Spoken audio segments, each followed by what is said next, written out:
একটা প্রচলিত ধারণা হচ্ছে দিনের বেলা যে সমস্ত কাজকর্ম আমরা করি সেগুলি সাধারণত ন্যায়সঙ্গত হয়। মন্দ কাজ আমরা করি না, কারণ সম্ভবত দিনের আলো থাকে তাই।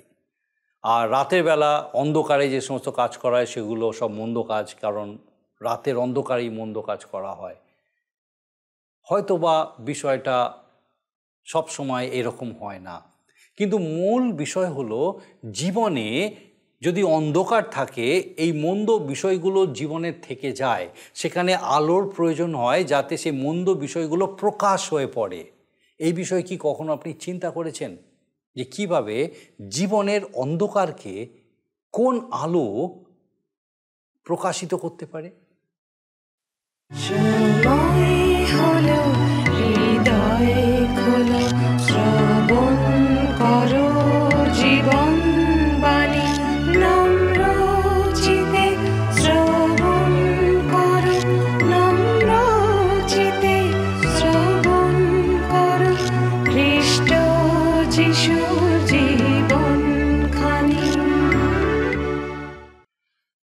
নমস্কার, প্রভু যীশু খ্রিস্টের মধুর নামে জীবনবাণী অনুষ্ঠানে আপনাকে স্বাগত জানাই। আমি খুব খুশি আজকে আপনি আমাদের সঙ্গে আমাদের এই জীবনবাণী অনুষ্ঠানে উপস্থিত হয়েছেন। কিন্তু আমি আপনাকে একটা প্রশ্ন করতে চাই, আপনি কি আজকে প্রথমবার আমাদের সঙ্গে আমাদের এই জীবনবাণী অনুষ্ঠানে উপস্থিত হয়েছেন? যদি আপনি আজকে প্রথমবার আমাদের সঙ্গে আছেন, তাহলে আপনাকে বলি যে আমরা পবিত্র বাইবেল থেকে বিভিন্ন পুস্তক ধারাবাহিকভাবে অধ্যয়ন করছি। আর ঈশ্বরের বাক্যের এই ধারাবাহিক আলোচনায় আমার বিশ্বাস বিশেষভাবে আপনি আজকে উপকৃত হবেন। এবং আপনার কাছে আমার বিশেষ অনুরোধ, আজকের এই অনুষ্ঠান আপনার কীরকম লাগলো, ঈশ্বরের বাক্যের এই ধারাবাহিক আলোচনা আপনার কীরকম লাগলো, আমাদেরকে অবশ্যই জানান। বিশেষ করে যদি আপনার কোনো প্রশ্ন থাকে অবশ্যই আমাদের সঙ্গে যোগাযোগ করুন, অথবা যদি আপনার প্রার্থনার বিষয় থাকে আমাদেরকে অবশ্যই জানান, আমরা আপনার জন্য প্রার্থনা করব। আর যদি আপনি আমাদের সঙ্গে নিয়মিতভাবে উপস্থিত আছেন, আমাদের এই ধারাবাহিক ঈশ্বরের বাক্যের এই যে ধারাবাহিক আলোচনা, এই আলোচনায় আপনি যদি নিয়মিতভাবে উপস্থিত আছেন, আপনাকে অনেক অনেক ধন্যবাদ। একই সঙ্গে আমরা বিশেষ কৃতজ্ঞ যে আপনি নিয়মিতভাবে আমাদেরকে আপনার মতামত জানাচ্ছেন, এই অনুষ্ঠান কিভাবে আপনার জীবনে কাজ করছে, ঈশ্বরের বাক্যের এই যে ধারাবাহিক আলোচনা, এই আলোচনায় কিভাবে আপনি উপকৃত হচ্ছেন, আপনার ব্যক্তিগত জীবনে কিভাবে ঈশ্বরের সঙ্গে আরও নতুন সম্পর্কিত হচ্ছেন, কিভাবে তার সান্নিধ্যে তার সহভাগিতায় বেড়ে উঠতে পারছেন। আপনাকে অনেক অনেক ধন্যবাদ যে আপনি নিয়মিতভাবে আপনার এই যে সমস্ত চিন্তাভাবনা, এই চিন্তাভাবনা আমাদেরকে জানাচ্ছেন। আসুন আজকে আমাদের অনুষ্ঠানের শুরুতেই আমরা একটা গানের মধ্যে দিয়ে ঈশ্বরের গৌরব করি।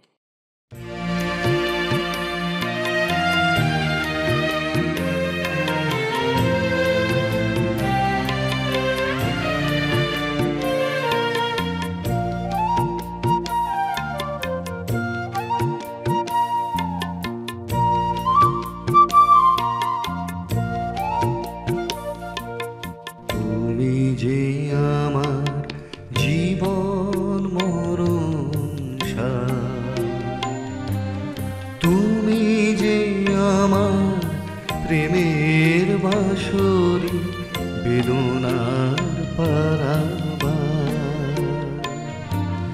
তুমি যে আমার জীবন মরণ সার, তুমি যে আমার প্রেমের বাঁশরি বেদনার পারাবার।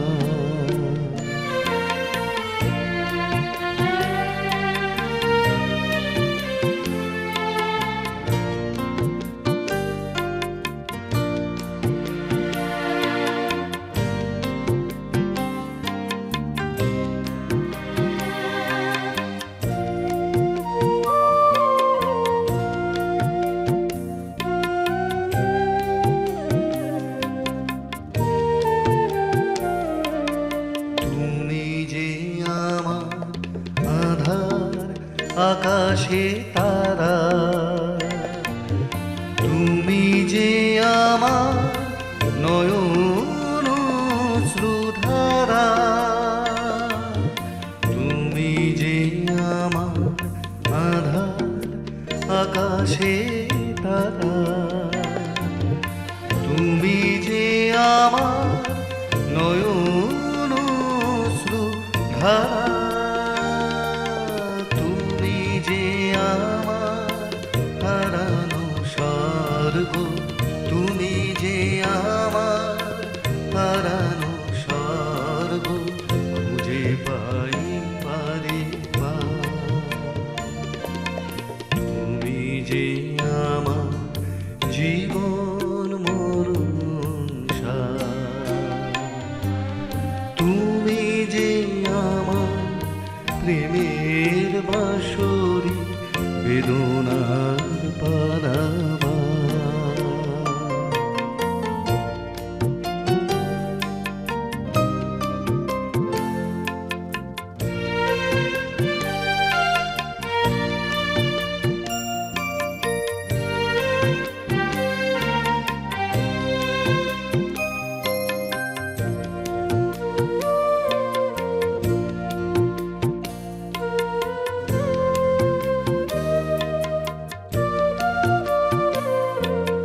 তুমি যে বন্ধু পথের সাথী, তুমি যে ব্যাকুল হাওয়া, তুমি যে আমার স্বপ্নের নদী, অকারণ বয়ে যাওয়া।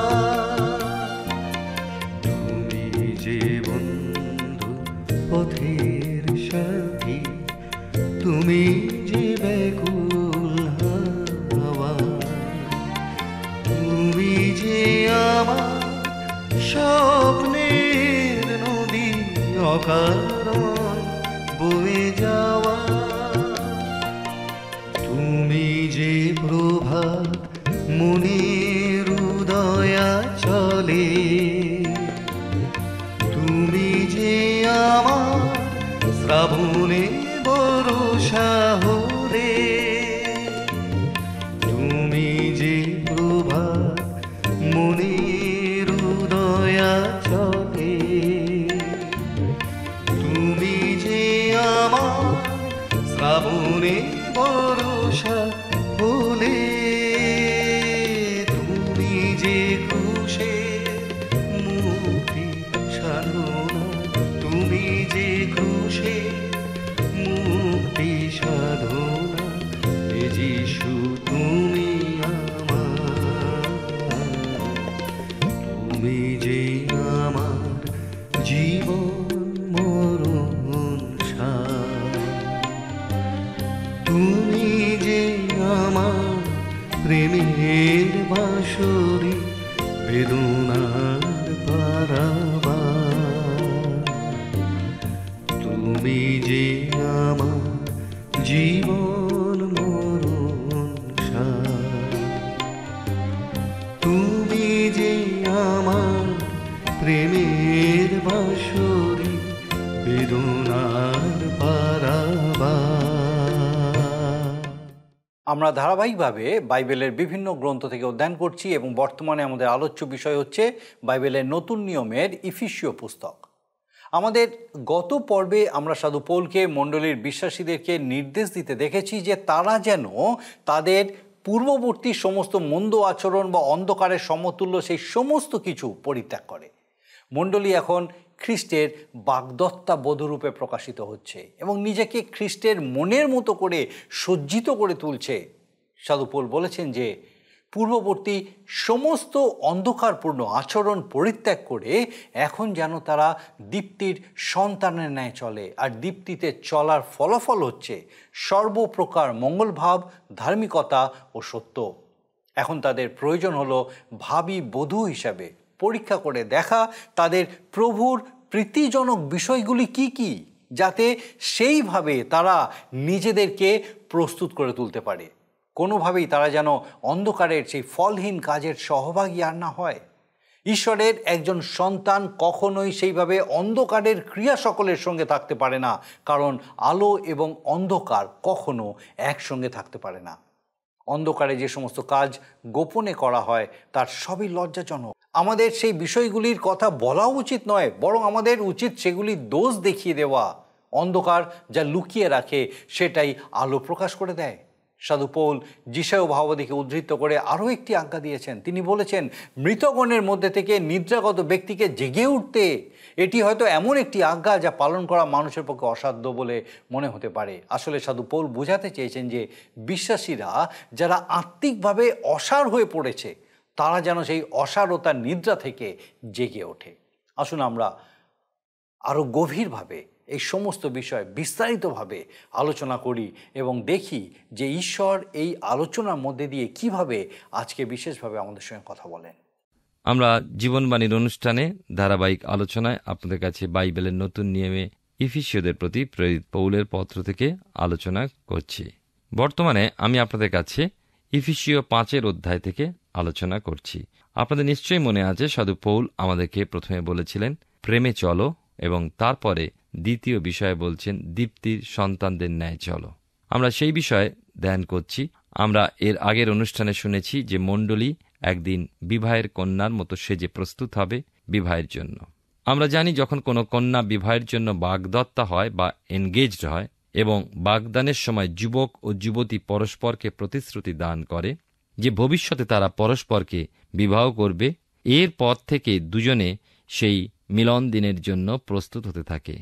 আমরা বাগদত্তা কন্যার দিকে দেখি, কেননা আমাদের আলোচনার বিষয় বাগদত্তা কন্যা অর্থাৎ মণ্ডলী অর্থাৎ বিশ্বাসীবর্গ। বিবাহের কন্যারূপে সাজবার জন্য প্রথমে তাকে পূর্ব স্বভাব ত্যাগ করে নূতন স্বভাব গ্রহণ করতে হবে, অর্থাৎ নব জন্ম লাভ করতে হবে। পুরাতন যা থাক তা ফেলে দিয়ে নতুন করে তাকে সাজতে হবে।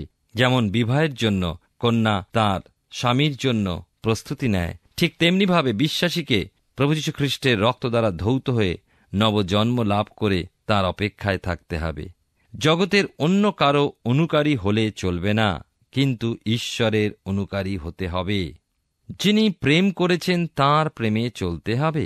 যে সকল বিষয় তিনি পছন্দ করেন না তা সম্পূর্ণরূপে ত্যাগ করতে হবে। আচার ব্যবহার পরিবর্তন করতে হবে।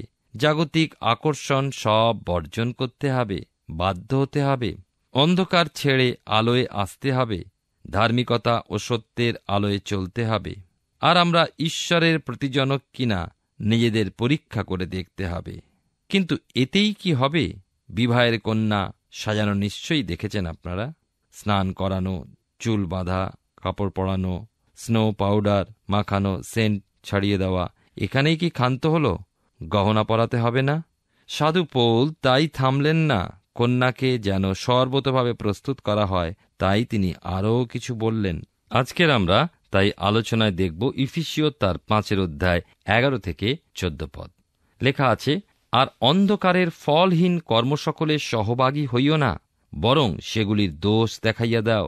কেননা উহারা গোপনে যে সকল কর্ম করে তা উচ্চারণ করাও লজ্জার বিষয়। কিন্তু দোষ দেখাইয়া দেওয়া হইলে সকলই দীপ্তি দ্বারা প্রকাশ হইয়া পড়ে।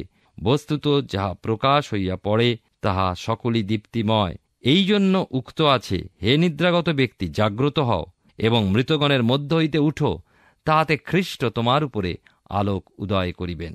ঈশ্বর তার আপন পঠিত বাক্যের দ্বারা আমাদের প্রত্যেককে আশীর্বাদ করুন। আমরা দেখি যে সাধু পৌল বিশ্বাসীদের বললেন, অন্ধকারের যে সকল কাজ যা ফলহীন তার সহভাগী যেন না হই। যারা দীপ্তিতে চলে তারা সেই বিষয়ে সহভাগী হতে পারে না, সেই বিষয়ে তিনি বলছেন। ঈশ্বরের সন্তানেরা কি করে শয়তানের সন্তানদের সাথে চলবে? আমি এর আগেই বলেছি, যেমন আলো এবং অন্ধকার একসঙ্গে থাকতে পারে না। আপনি চেষ্টা করুন, পারবেন না। অন্ধকারের মাঝে আলো এলেই অন্ধকার পালিয়ে যায়, দূর হয়ে যায়, পরস্পরের সাথে মিশে যেতে পারে না। যেমন তেল এবং জল মিশতে পারে না। কেবল তাই নয়, অন্ধকারে যে সকল কার্য চলে সে কথা আলোয় উচ্চারণ করাই যায় না। তাহলে দেখতে পাই যে পাপ মন্দতার সঙ্গে পবিত্রতার কি তফাৎ, অন্ধকার এবং আলোর সঙ্গে কি ভেদাভেদ। অন্ধকারের কাজ আলোয় করা যায় না শুধু নয়, কিন্তু অন্ধকারের কাজের বিষয় আলোয় বলা যায় না। তাই দেখবেন মন্দ কাজ যারা পরিকল্পনা করে তারা অন্ধকারে বসেই করে। সাধু পৌল বলছেন, বরঞ্চ তোমরা ওদের দোষী করো।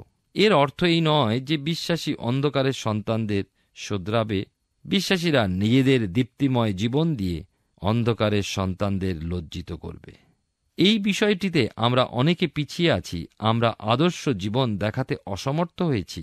আমরা যারা ঈশ্বরকে ভালোবাসি, প্রভু যীশু খ্রিস্টের রক্ত দ্বারা ধৌত হয়েছি, নবায়িত হয়েছি, নবজন্ম লাভ করেছি, যারা আমরা বলে বেড়াই আমাদের জীবন দীপ্তিময় নয়। আমরা আমাদের জীবনের দ্বারা অন্ধকারের সন্তানদের লজ্জা দিতে পারিনি, কারণ আমাদের মধ্যেও মন্দতা গুঁড়ি মেরে রয়েছে।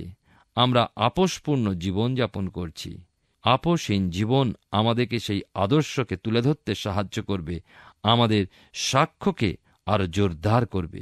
আমরা অনেক সময় ছোটখাটো বিষয়গুলোকে মেনে নিয়ে ভাবি ওইটুকুনি যদি করি কিছু হবে না, ওইটুকু যদি বলি কিছু যায় আসে না, একটা যদি মিথ্যা বলি তাহলে আমার জীবন অপবিত্র হবে না।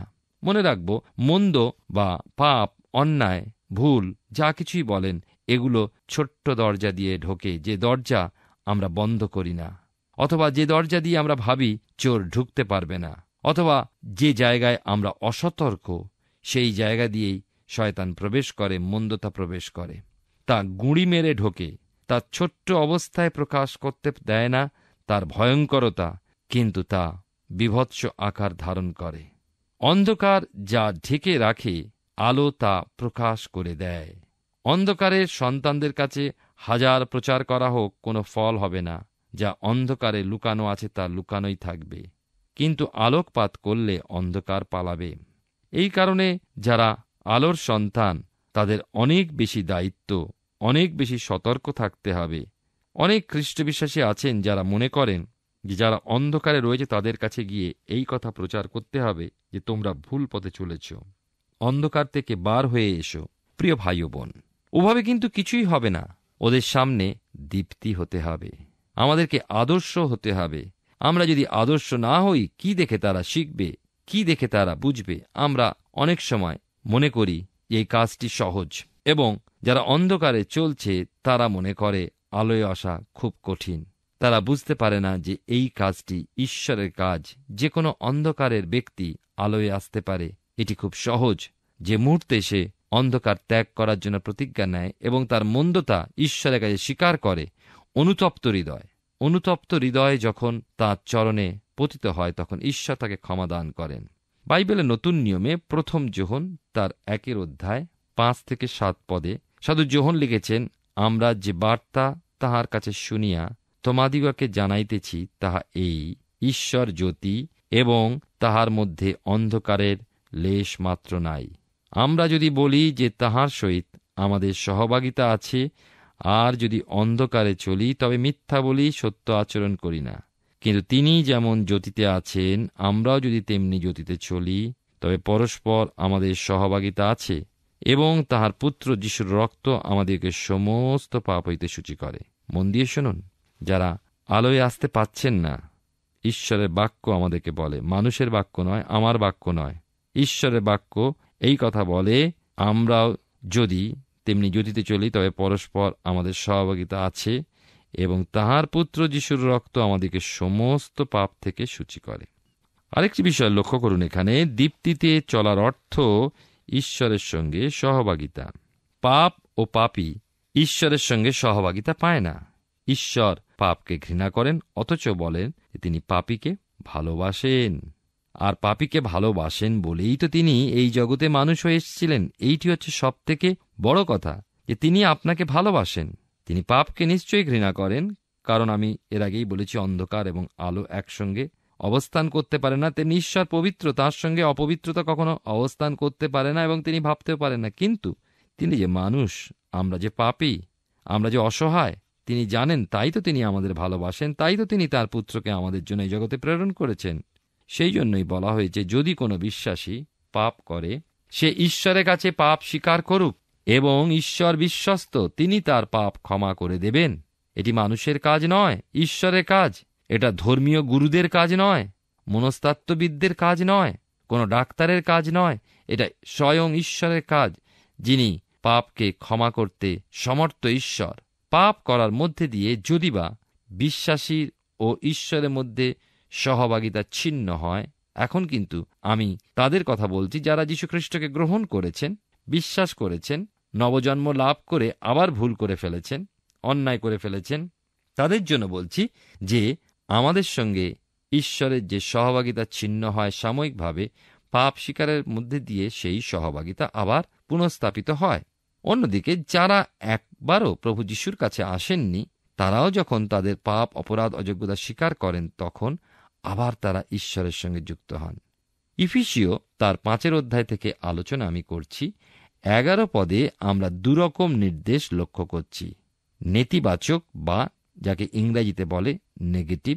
বিশ্বাসীকে বলা হয়েছে অন্ধকার, ফলহীন কর্মসকলে সহভাগী হইও না। দ্বিতীয়ত, স্পষ্টরূপে বা পজিটিভলি বিশ্বাসীকে বলা হয়েছে ওদের দোষ ধরিয়ে দাও। ইতিবাচক, এর অর্থ এই যে বিশ্বাসীর জন্য কেবল পাপ থেকে সরে থাকলেই হবে না, কিন্তু তাদের দোষী করে তাদের পাপ প্রকাশ করে দিতে হবে। তবে একটা কথা, আপনার মধ্যে যদি আত্মার ফল না থাকে, আপনি ওই ফলহীন লোকদের কি দেখাবেন? যে গাছে ফল নেই, সেই গাছ কেমন করে দেখাবে তার ফল? আমরা এরপরে গালাতীয় তার 5 অধ্যায় দেখব আত্মার ফলের বিষয়, এবং সেখানে প্রেম হচ্ছে প্রথম ফল। ঈশ্বর ভিন্ন কোনো মানুষ পবিত্র আত্মার ফল লাভ করতে পারেন না। খ্রিস্টানের তাই আরও দায়িত্ব আছে। যখন সে দেখছে কোনো বিশ্বাসী পাপে পতিত হয়েছে, তখন একজন বিশ্বাসীর দায়িত্ব তাকে উদ্ধার করা, দোষী করে আরও পাপের মধ্যে ঠেলে দেওয়া নয়। অনেকে আছেন আমরা খালি দোষী করতেই সমর্থ। লেখা আছে 6 অধ্যায় 1 পদে, গালাতীয় তার 6 অধ্যায় 1 পদে, ভাতৃগণ, যদি কেহ কোনো অপরাধে ধরাও পড়ে, তবে আত্মিক যে তোমরা সেই প্রকার ব্যক্তিকে মৃদুতার আত্মায় সুস্থ করো। আপনাকে দেখো পাছে তুমিও পরীক্ষাতে পড়ো। আমরা দেখি যে আলো কিভাবে আমরা দেখাতে পারি। প্রথমত, নিজেদের জীবন ও কাজ দিয়ে। আমাদের জীবন যেন আদর্শ হয়, আমাদের কাজ যেন স্বচ্ছ হয়, আমাদের চিন্তা যেন স্বচ্ছ হয়। আমাদের জীবন ও কাজ সব থেকে বড় বিষয়, যা জগৎ দেখতে পায়, যা লুকানো যায় না। আমাদের জীবন সর্বদা লোকেরা দেখছে, আমাদের কাজ লোকেরা দেখছে। দ্বিতীয়ত, ঈশ্বরের বাক্য দ্বারা।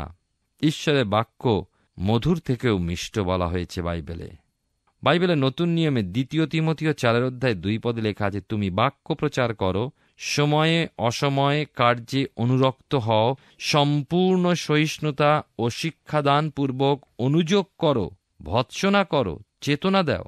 দেখুন, আবার পাঠ করছি, আরেকটি জায়গায় লেখা আছে 2 তিমথিও তার 3 অধ্যায় 16 পদ, যেখানে লেখা আছে যে ঈশ্বরের নিঃশ্বসিত প্রত্যেক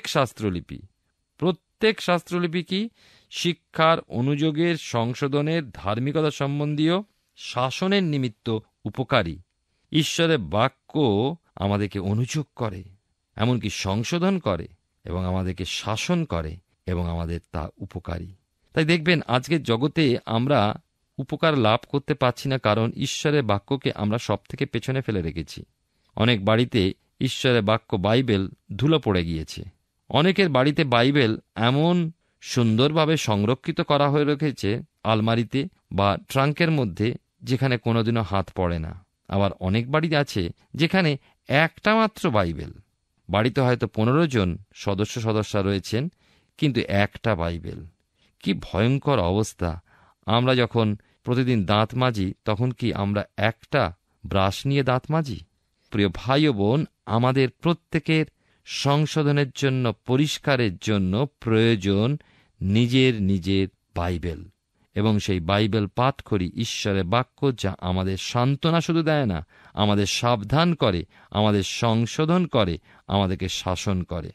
ইফিসীয় তার 5 অধ্যায় 14 পদে দেখি যে সকল বিশ্বাসী যে ধর্মজীবন যাপন করে তা নয়। অনেকে আছে যারা শিথিল হয়ে পড়েছে, ঘুমিয়ে পড়েছে।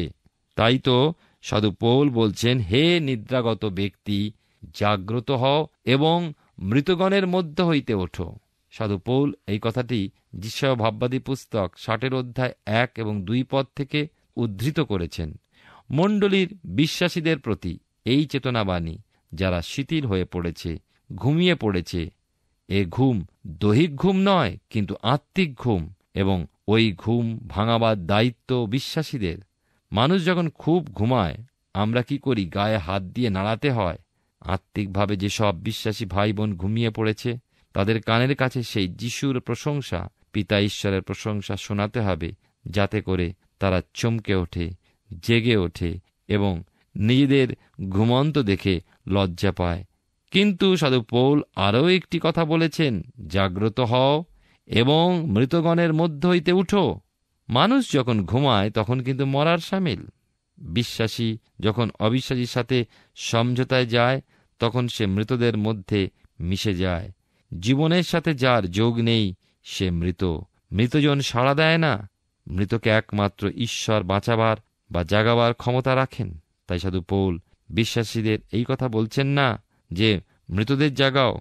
সাধু পৌল ডাক দিচ্ছেন তাদের যারা মৃতদের ন্যায় ঘুমিয়ে পড়েছে, মৃতগণের মধ্য হইতে উঠো, তাহাতে খ্রিস্ট তোমাকে আলো দেখাবেন। ঈশ্বর আমাদের প্রত্যেককে আশীর্বাদ করুন। আমরা এই বিষয় পুস্তক থেকে ধারাবাহিকভাবে অধ্যয়ন করছি। আমার বিশ্বাস মহান ঈশ্বর বিশেষভাবে আপনার সঙ্গে কথা বলছেন। সাধু পৌল ইফিসীয় মণ্ডলীর বিশ্বাসীর পূর্বেকার জীবনধারার সঙ্গে প্রভু যিশুকে পরিত্রাতা হিসেবে গ্রহণ করার পরবর্তী জীবনধারার তুলনা করেছেন। তাদের আগের জীবন ছিল অন্ধকারময়। সেই সময় তারা বিভিন্ন রকম মন্দ আচরণে নিজেদের পূর্ণ করে রাখত। কিন্তু খ্রিস্টে আসার পর তারা অন্ধকার ছেড়ে আলোতে প্রবেশ করেছে, কারণ খ্রিস্ট স্বয়ং জগতের দীপ্তি। সেই বিশ্বাসীদের পূর্ববর্তী জীবনে যে সমস্ত কাজ তারা গোপনে করত, সেই মন্দ আচরণগুলি, সেই অন্ধকারের ক্রিয়া সকল দীপ্তিতে প্রকাশ হয়ে পড়েছে। সেই সময় তারা আত্মিকভাবে মৃতের ন্যায় ছিল। কিন্তু সাধু পৌল তাদেরকে সেই অসারতার নিদ্রা থেকে জেগে উঠতে বলছেন। এই বিষয়ে সাধু পৌল তাদের কর্তব্যের বিষয়ে আরও বিশেষ কিছু নির্দেশ দিয়েছেন, আর সেই সমস্ত বিষয় আমরা আমাদের পরবর্তী পর্বে অধ্যয়ন করব এবং দেখব যে সেই সকল নির্দেশের মধ্যে দিয়ে কিভাবে ঈশ্বর আমাদের সঙ্গে কথা বলেন, যেন আমাদের জীবনে সেই বিষয়গুলো সঞ্জীবিত হয়, জেগে উঠতে পারে। আসুন এখন প্রার্থনায় যাব, আর আমি চাইব আপনি আমার সঙ্গে প্রার্থনায় যোগ দিন। আসুন প্রার্থনা করি। পরম করুণাময় স্বর্গীয় পিতা, ধন্যবাদ দিই প্রভু যে তোমার পবিত্র পরাক্রমে এই মুহূর্ত পর্যন্ত তুমি আমাদের সঙ্গে সঙ্গে আছো। ধন্যবাদ দিই আমাদের প্রত্যেক দর্শক বন্ধুকে আজকে বিশেষ করে তোমার জীবন্ত বাক্য দ্বারা উৎসাহিত উজ্জীবিত হতে সাহায্য করেছো, আশীর্বাদে পূর্ণ করেছো। প্রার্থনা করি প্রভু আমাদের সে প্রত্যেক দর্শক বন্ধু, তাদের পরিবার পরিজন প্রত্যেককে তোমার পবিত্র আত্মার পরাক্রমে সুস্থির রাখো, সুরক্ষিত রাখো। বিশেষ করে প্রার্থনা করি পিতা, যদি কেউ কোনো রকম মন্দতার মধ্যে আছেন পিতা গো, যদি হয়তো কোনোভাবে কোনো মন্দ সঙ্গে পড়েছেন, প্রার্থনা করি প্রভু তোমার পবিত্র উপস্থিতিতে এই মুহূর্তে তুমি তাদেরকে সে মন্দতা থেকে বার করে আনো। স্বর্গীয় পিতা, যেন তোমার আলোকে, তোমার সান্নিধ্যে, তোমার সহভাগিতায় তারা নতুনভাবে উজ্জীবিত অনুপ্রাণিত হতে পারে। স্বর্গীয় পিতা, প্রার্থনা করি সে প্রত্যেক পরিবারকে তোমার আশীর্বাদে পূর্ণ করো, তোমার নির্দিষ্ট পথে চলতে সাহায্য করো। প্রভু হয়তো বিভিন্ন রকম কঠিনতার মধ্যে দিয়ে তারা চলছে, জানি না পিতাগো সেই কঠিনতা কতটা কঠিন বা কতটা অন্ধকারময় পিতাগো, কিন্তু জানি যে তুমি তাদের সঙ্গে আছো এবং প্রভু তুমি তাদেরকে সেই সকল পরিস্থিতি থেকে বার করে নিয়ে আসতে সক্ষম। প্রভু তোমার প্রতি সেই নির্ভরশীলতায় তুমি তাদেরকে আরও বেড়ে উঠতে সাহায্য করো, তোমার প্রতি বিশ্বাসে স্থির করো, আশীর্বাদে পূর্ণ করো, আর তোমার পবিত্র পরাক্রমে সেই প্রত্যেককে তুমি ঘিরে রাখো। তোমার যিশু নামে ভিক্ষা দয়া করে শ্রবণ গ্রহণ করো, আমেন। ঈশ্বর ধন্যবাদ করি যে তিনি আমাদেরকে সুযোগ দেন যেন তার জীবন্ত বাক্য আমাদের সঙ্গে কথা বলে। আর আমার বিশ্বাস এইভাবেই যখন আপনি আমাদের সঙ্গে আমাদের এই জীবনবাণী অনুষ্ঠানে উপস্থিত থাকেন, ঈশ্বরের বাক্যের এই ধারাবাহিক আলোচনায় অংশ নেন, ঈশ্বর তার জীবন্ত বাক্য দ্বারা বিশেষভাবে আপনার সঙ্গে কথা বলেন। একই সঙ্গে আমার বিশ্বাস এইভাবেই আগামী দিনেও আপনি নিশ্চয়ই আমাদের সঙ্গে আমাদের এই জীবনবাণী অনুষ্ঠানে উপস্থিত থাকবেন। ঈশ্বর আপনার মঙ্গল করুন। প্রিয় বন্ধু, আসুন আমরা আজকের প্রশ্ন উত্তরে আসি। গতকালের প্রশ্নের উত্তর অপশন এ, যিশুর। আজকের প্রশ্ন, মণ্ডলী বলতে কাদেরকে বোঝানো হয়েছে? এ, ইসরায়েল, বি, ভাববাদীদের, সি, শিষ্যদের, ডি, বিশ্বাসীবর্গ। প্রিয় বন্ধু, এই প্রশ্নের উত্তর আগামীকাল সন্ধ্যা 6টার মধ্যে option A, B, C, D সহকারে আপনার নাম ও সম্পূর্ণ ঠিকানা সহ 9433497235 এই নম্বরে SMS বা হোয়াটসঅ্যাপে পাঠাবেন। যদি আপনার এই অনুষ্ঠান ভালো লেগে থাকে তাহলে এই নম্বরে একটি মিসড কল করুন, তাহলে আপনি পরের বারের বিজয়ী হতে পারেন।